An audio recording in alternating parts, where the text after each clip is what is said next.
बिस्मिल्लाहिर्रहमानिर्रहीम। Physics first year National Book Foundation exercise chapter number 9 topic name superposition of waves. Most important topic after the Doppler effect there would be another important topic. आपने Doppler effect पढ़ा, उम्मीद है Doppler effect आपको समझ आ गया। आप में से हर बंदे को यही सजेशन है कि डॉपलर इफेक्ट की एप्लीकेशंस और डॉपलर दोनों को बहुत अच्छे से देखिएगा, बहुत इंपॉर्टेंट टॉपिक है। ठीक है, आज हमारे पास एक नया phenomena super position of waves, इसके बारे में डेफिनेशन लिख लें, फिर बताते हैं होता क्या है। ठीक है, कहता है when two or more waves, when two or more waves meet at a point in the same medium,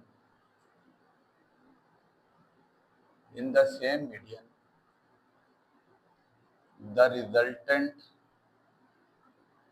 amplitude of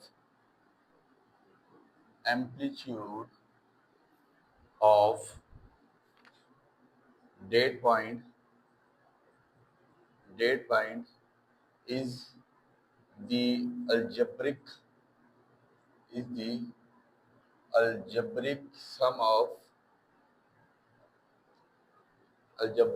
of individual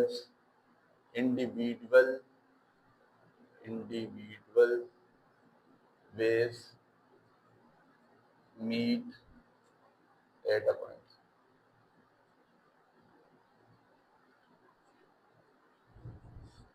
अच्छा, डेफिनेशन के बारे में कहता है व्हेन टू और मोर वेव्स, जब दो या दो से ज्यादा waves meet at a point, एक पॉइंट पे मिले, इन द सेम मीडियम, किसी सेम मीडियम में, तो उनका जो रिजल्टेंट होगा, उनका जो सम होगा, the resultant amplitude of that point is the algebraic sum of individual wave meet at a point. इसका मतलब क्या है, मेरी बात पे जरा गौर करें। आपके पास ये वेव है, ये एक वेव है, सुनिएगा, ये इस वेव का क्रस्ट है, ये इस वेव का ट्रफ है। आपको बात आसानी समझ आ जाएगी। इस वेव का एम्पलीट्यूड यहाँ पे कितना है, फॉर एग्जांपल 2 सेंटीमीटर, क्रस्ट भी 2 सेंटीमीटर बना रहा है, ट्रफ भी 2 सेंटीमीटर बना रहा है। पहली वेव, ये पहली वेव है। कहता है व्हेन टू और मोर वेव, जब दो या दो से ज्यादा वेव। अब एक और वेव आई, सेम पॉइंट पे मिली, meet at a same point in the same medium, medium भी सही है, पॉइंट भी सेम है, मीडियम भी सेम है, मीट एट अ पॉइंट। अब यहाँ पे एक और वेव आई, कितने सेंटीमीटर की, 3 सेंटीमीटर की एक और वेव आ गई। सर कितने सेंटीमीटर की आई सर, कितना एम्पलीट्यूड था उसका, 3 सेंटीमीटर। इस वेव का एम्पलीट्यूड कितना है, गौर करिएगा बच्चे। दूसरी वेव जो आई उसका एम्पलीट्यूड 3 सेंटीमीटर था, क्रस्ट पे पड़ा, ट्रफ पे पड़ा, सेम पॉइंट पे मीट हुई, तो कहते हैं जब of that point is the algebraic sum of individual waves at a point.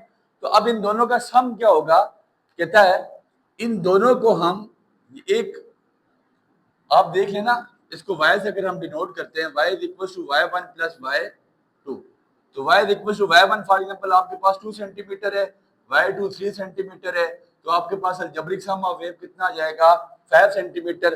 तो जो कहना यह चाह रहा है कि आपके पास यहाँ पे एक जो नई क्रस्ट बनेगी वो 5 सेंटीमीटर की क्रस्ट बनेगी, और ट्रफ भी आपके पास कितनी बनेगी, 5 सेंटीमीटर की क्रस्ट बनेगी। ये आपके पास इसको 5 सेंटीमीटर, क्योंकि 3 + 2 which is equal to 5, 3 + 2 which is equal to 5। तो कहता है जब दो या दो से ज्यादा वेव्स एक पॉइंट पे मीट करें, meet at the same point in the same medium, तो the resultant amplitude of that point, जो इन पॉइंट्स का एम्पलीट्यूड होगा वो बराबर किसकी होगा, is the algebraic sum of, इन दोनों को प्लस करेंगे, 3 + 2 विच इज इक्वल टू 5। तो एक 5 सेंटीमीटर की नई क्रस्ट बन गई है, एक 5 सेंटीमीटर की नई ट्रफ बन गई है। मिसाल एक और सुने, आपने देखा होगा समंदर में या उसमें दरियाओं में तुगयानी आती है, जब दरिया में तुगयानी आती है, यहां से एक वेव आ रही है 3 सेंटीमीटर की, उसका क्रस्ट 3 सेंटीमीटर का है, एक और वेव आ रही है 4 सेंटीमीटर की, उसका क्रस्ट 4 सेंटीमीटर का है, 3 + 4 विच इज इक्वल टू 7। तो जो नई वेव बनती है वो बड़ी वेव बनती है।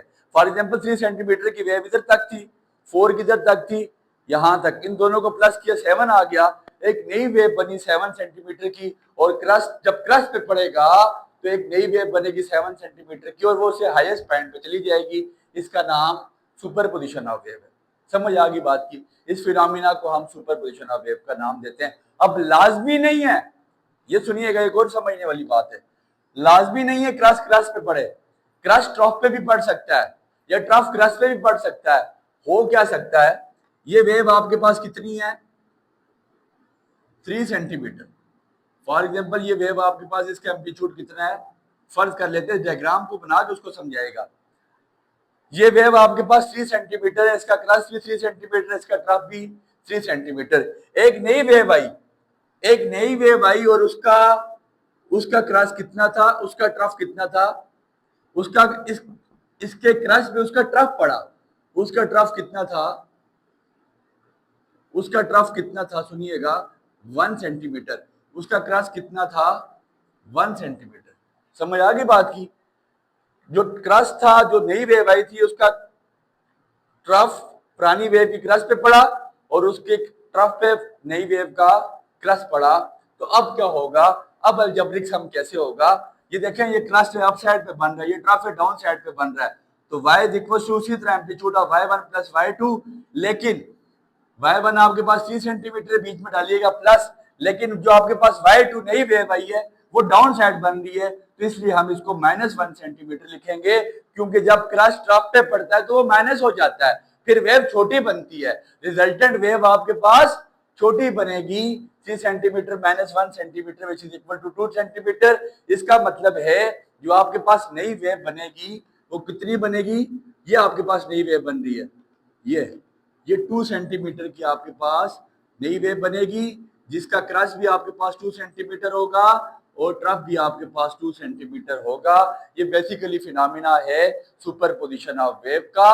इसमें देख लें, जब क्रस्ट पे पड़ता है, दो नई वेव्स जब आपस में मीट करती हैं, क्रस्ट पे पड़ता है, रिजल्टेंट ज्यादा हो जाता है, और जब क्रस्ट ट्रफ पे पड़ता है, रिजल्टेंट कम हो जाता है, और अलजेब्रिक सम होता है। और अगर मिसाल के तौर पे दो या दो से ज्यादा वेव्स हैं, ढेर सारी वेव्स हैं, तो आपकी बुक एक और बात लिखती है, y is equal to y1 plus y2 plus y3 plus up to so on number of waves. ढेर सारी वेव्स हैं, yn का मतलब ढेर सारी वेव्स, तो हमने उनके एम्पलीट्यूड को अलजेब्रिक सम लेते जाना है, तो हम उसका बआसानी जो है ना सुपरपोजिशन पॉइंट निकाल सकते हैं। इसके बाद हमारे पास फिनोमिना ऑफ सुपरपोजिशन है, छोटे छोटे 3-4 पॉइंट्स हैं, उनको लिखिएगा। फिनोमिना में हमारे पास 3 चीजें हम डिस्कस करेंगे जो आगे जाके हमने ब्रीफली डिस्कस करनी है। इस फिनोमिना में सुपरपोजिशन ऑफ वेव का जो फिनोमिना है, इसमें आपके पास इंटरफेरेंस होती है, बीट्स बनती है और स्टेशनरी वेव बनती है। तो आप इसकी हेडिंग डाल दीजिएगा, फिनोमिना ऑफ सुपरपोजिशन। सुपरपोजिशन के इस फिनोमिना में आपके पास 3 किस्म की वेव्स बनती हैं। सबसे पहली आपके पास होती है इंटरफेरेंस, दूसरी जो बनती है आपके पास बीट्स, और तीसरी आपके पास कौन सी बनती है, स्टेशनरी वेव्स, स्टेशनरी वेव्स। इन तीनों वेव्स को हम आगे जाके ब्रीफली डिस्कस भी करेंगे, बट फिलहाल हम इनके बारे में सुपरपोजिशन के टॉपिक में आपकी बुक ने थोड़ा थोड़ा बताया हुआ है, तो हम भी थोड़ा थोड़ा इसको डिस्कस करके आगे निकल जाते हैं। सबसे पहले इंटरफेरेंस। इंटरफेरेंस के बारे में सुनिएगा, बहुत इजी सी बात, बहुत कॉमन बात, कि when two or more waves या व्हेन टू वेव्स, इसके बारे में लिखिएगा, when two waves of same speed and same frequency, when two waves, इंशाल्लाह ब्रीफली इसको पढ़ाया जाएगा इंटरफेरेंस को, when two waves of same frequency and same speed moving in the same medium, in the same direction at the same time भी लिख लें, at the same time।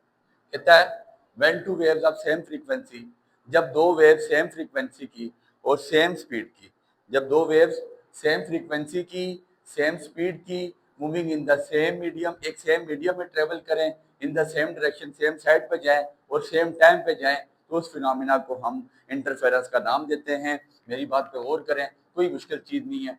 ये मैं एक वेव बना रहा हूँ, इस वेव की क्रस्ट ट्रफ, क्रस्ट ट्रफ, ये एक वेव है और सेम स्पीड पे, सेम डायरेक्शन पे, सेम मीडियम पे, सेम टाइम पे एक तरफ जा रही है। इसकी डायरेक्शन आपके पास फॉर एग्जांपल इस साइड पे है। एक और वेव भाई, एक और वेव आई, मेरी बात पे जरा गौर करें। ये जो नई वेव आई है, ये उसका क्या है? Crust trough, crust trough. When two waves of same frequency and same amplitude moving in the same speed, in the same direction, in the same medium at a point. अब ये दो वेव्स एक same medium में आपस में meet होगी, उसका crust इसके क्रस्ट पे पड़ा, ये इसका क्रस्ट इसके क्रस्ट पे पड़ा, तो क्या हुआ? When two waves meet at the same point, for example इसका क्रस्ट क्या था? 2 सेंटीमीटर, इसका भी 2 था, तो आपके पास एक नई वेव बन गई 4 सेंटीमीटर की। 4 का क्रस्ट, 4 का ट्रफ, 4 का क्रस्ट, 4 का ट्रफ, 4 का क्रस्ट, 4 का ट्रफ, 4 का क्रस्ट, 4 का trough. It is called interference of waves. Diagram लाजमी बनाएंगे सर, डायग्राम नहीं बनाएंगे समझने वाले को समझ नहीं आएगी। जब दो वेव्स सेम फ्रीक्वेंसी और सेम स्पीड से सेम मीडियम में ट्रेवल करें, सेम टाइम में ट्रेवल करें, सेम डायरेक्शन में ट्रेवल करें, उसको हम इंटरफेरेंस का नाम देते हैं। ये बात आपने उसको डायग्राम्स बना के बतानी है। और फिर बता रहा हूँ, इंटरफेरेंस में लाजमी नहीं है क्रस्ट क्रस्ट पे पड़े, क्रस्ट क्रस्ट पे पड़े लाजमी नहीं है। अगर क्रस्ट ट्रफ पे पड़ता है, मेरी बात सुने, ये एक वेव है, ये दूसरी वेव है। अब इस वेव का क्रस्ट इसके ट्रफ पे पड़ जाता है, ये इसका ट्रफ है, जहाँ क्रस्ट बन रहा है, जहाँ वहां ट्रफ बन रहा है, तो फिर क्या होगा? अगर ये 2 सेंटीमीटर की, ये भी 2 सेंटीमीटर की, तो एक दूसरे के फिनोमिना को ये आपस में क्या कर देगी? कैंसिल कर देगी, तो फिर कोई रिजल्टेंट वेव नहीं बना करेगी। तो इंटरफेरेंस का फिनोमिना आपके पास यही था कि जब दो wave same frequency, same speed, same direction में मूव करें, सेम मीडियम में मूव करें, हम उसको सेम टाइम में मूव करें, उसको हम इंटरफेरेंस का नाम देते हैं। मैं इसको इरेज करने जा रहा हूँ और आपने उसको समझाते वक्त डायग्राम्स लाजमी बता के बतानी है कि इंटरफेरेंस क्या चीज़ है, सुपरपोजिशन क्या चीज़ है। बीट्स के बारे में अभी बताने लगा हूँ। डायग्राम बगैर आप उसको अगर बताएंगे, फिर आई डोंट थिंक सो कि उसको आप समझा सकेंगे, और अगर समझा ना सके तो फिर ये सोचें बिना कि वो आपको नंबर देगा। तो इसलिए डायग्राम्स बनाइएगा साथ, वो बहुत इंपॉर्टेंट चीज़ें हैं, बहुत लाजमी चीज़ें। बीट्स आपके पास एक सेकंड फिनोमेना आ गया। अब यहाँ पे क्या है? When two waves of slightly different frequencies, ठीक हो गया। अब आपके पास अगला फिनोमेना बीट्स है, वो लिखता है when two waves, when two waves of slightly different frequency moving in the same medium, in the same speed and same direction, and same direction at the same time, at the same time लिख लीजिए, ज़्यादा बेहतर है। It is called beats. अब यहाँ पे क्या होगा? फ्रीक्वेंसी सेम नहीं होंगे, slightly different frequency. Slightly class लाजमी लिखिएगा, slightly different frequency.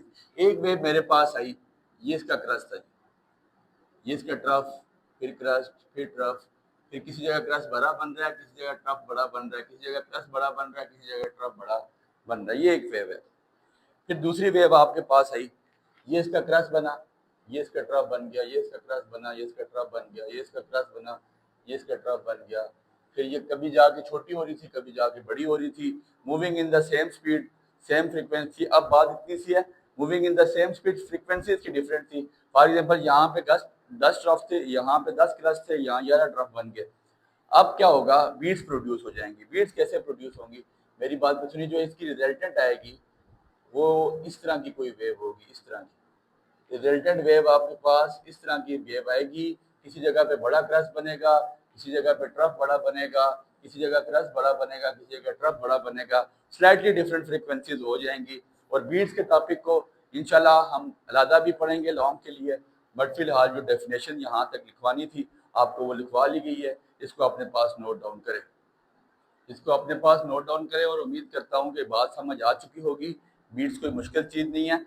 When two waves of slightly different frequency moving in the same medium, the same direction, the same point at the same time, ठीक हो गया। तो एक इस तरह की बीट्स प्रोड्यूस होती है, किसी जगह क्रस्ट बड़ा, किसी जगह ट्रफ बड़ा बन रहा होता है, इसको हम बीट्स का नाम दे देते हैं। और इंशाल्लाह इस टॉपिक को हम लॉन्ग के लिए भी अलहदा पढ़ेंगे। बट सुपर पोजिशन के टॉपिक में उसने 3 फिनोमिना आपकी बुक में दिए हुए हैं, तो मैंने कोशिश की है कि इसका थोड़ा सा कंसेप्ट आपको दे के निकल जाए। तीसरी बात आपके पास, तीसरा पॉइंट, तीसरा फिनोमिना स्टेशनरी वेव्स। ये बीट्स के फिनोमिना, ये आपके पास वेव्स के फिनोमिना है, ठीक हो गया। गौर कीजिएगा, when two waves of same speed and same frequency moving in the same medium but ये काम की बात है, but opposite direction, ठीक है जी, it is called stationary waves. When two waves of same frequency and same speed moving in the same medium but opposite direction sir opposite होगी। अब मेरी बात सुनिएगा, यहाँ से एक वेव आ रही है क्रस्ट ट्रफ बनाते हुए और उसकी डायरेक्शन आपकी साइड पे, ठीक हो गया। एक दूसरी वेव आपके पास आ रही है क्रस्ट ट्रफ बट उसकी डायरेक्शन आपके पास इस साइड पे, ठीक है। एक आपके पास फॉर एग्जांपल नॉर्थ जा रही है, एक साउथ जा रही है, दो वेव्स हैं, फ्रीक्वेंसी भी सेम है, स्पीड भी सेम है, मीडियम भी सेम है। फ्रीक्वेंसी सेम, स्पीड सेम, मतलब क्रस्ट सेम बन रहे हैं, ट्रफ सेम बन रहे हैं, सब कुछ सेम बन रहा है, लेकिन डायरेक्शन अपोजिट्स हैं। तो अब होगा क्या, जब डायरेक्शन अपोजिट हैं तो फिर इस तरह की आपके पास एक रिजल्टेंट वेव बनेगी जिसका नाम आपके पास स्टेशनरी वेव होगा। ये अब रिजल्टेंट वेव कैसे बनती है, ये मेरी बात पर गौर करिएगा। ये वेव आपस में सुपर इम्पोज हो जाएगी। मुझसे थोड़ी अच्छी नहीं बन सकी, दोबारा बनाने की कोशिश करता हूँ। एक वेव आपके पास इस डायरेक्शन में मूव कर रही है और एक वेव आपके पास दूसरी डायरेक्शन में मूव कर रही है। तो इस तरह का जो आपके पास फिनोमिना है, इसको हम नाम दे देते हैं किसका, ये आपके पास इस तरह की वेव बनेगी, इसको हम नाम देते हैं स्टेशनरी वेव्स का। जब दो waves same speed same frequency के साथ सेम मीडियम में ट्रेवल करें बट डायरेक्शन उनकी अपोजिट हो, उनको हम सुपर पोजिशन ऑफ वेव्स का नाम देते हैं। उसको हम स्टेशनरी वेव्स का नाम देते हैं। वेव्स आपस में सुपर इम्पोज हो जाती हैं, सुपर पोजिशन हो जाती हैं। सुपर पोजिशन होने के बाद क्रस्ट पे आ जाता है, ट्रफ पे आता है, लेकिन डायरेक्शन अपोजिट होने की वजह से क्रस्ट ट्रफ पे चढ़ जाता है और ट्रफ क्रस्ट पे चढ़ता है। तो इसको हम स्टेशनरी वेव का नाम देते हैं। इसी के साथ हमारा टॉपिक इख्तिताम पजीर हुआ। उम्मीद है बात आपको समझ आई होगी। दुआ में याद रखिएगा। बहुत शुक्रिया।